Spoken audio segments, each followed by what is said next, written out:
Welcome to the morning after week 9 of the CFFL season as we are winding down here. Not much time in our season left. I'll get to the highlights of the week that was in the CFFL. First of all, we had the Bruisers take down the Price is Right, 60.5 to 59, a close game that came down to Monday night, which is the theme of this. A late Deontay Johnson, a couple catches put him over the top and got him the win, dropping Team Price is Right to 2-7.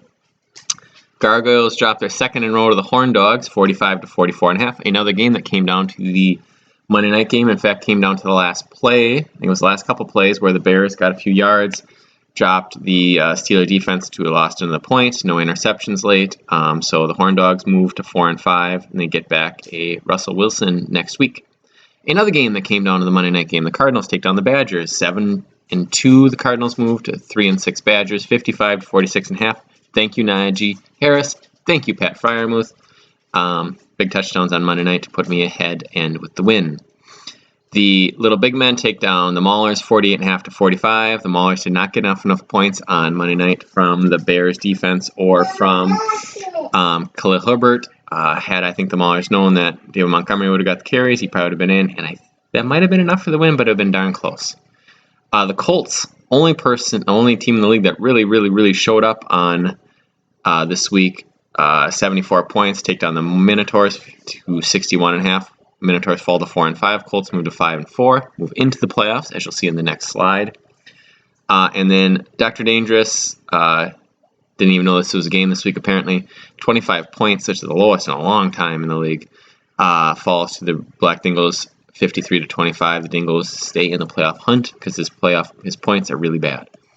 As for the playoff picture, Cardinals Bruisers 7-2 currently would have the byes.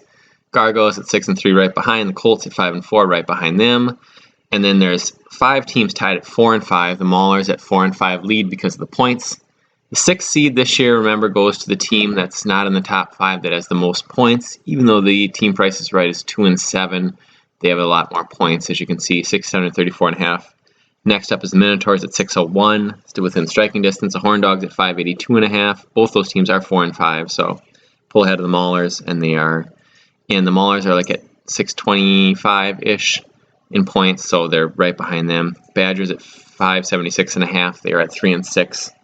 Black Dingles are the only team that point-wise is in trouble there, 500 points, so they're a ways back there. As for the thing with the home field advantage, that really is going to be pretty much irrelevant this year.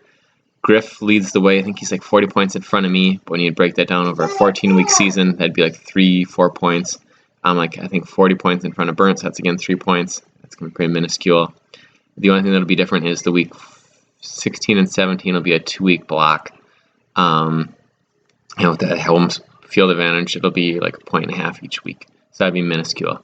The last thing that we don't really talk about is high point wins. It's kind of weird this year. The Horn Dogs have 2 wins.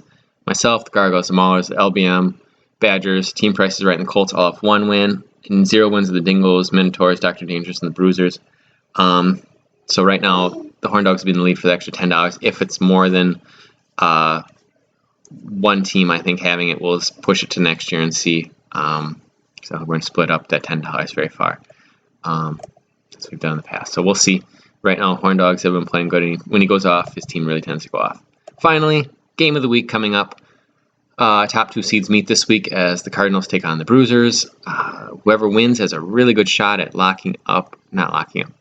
inside track, I guess, for the first round bye in the playoffs.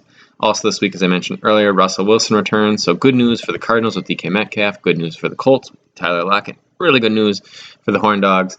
No more Tyler Heineke. No more Jordan Love. I'd be excited about that, Scott.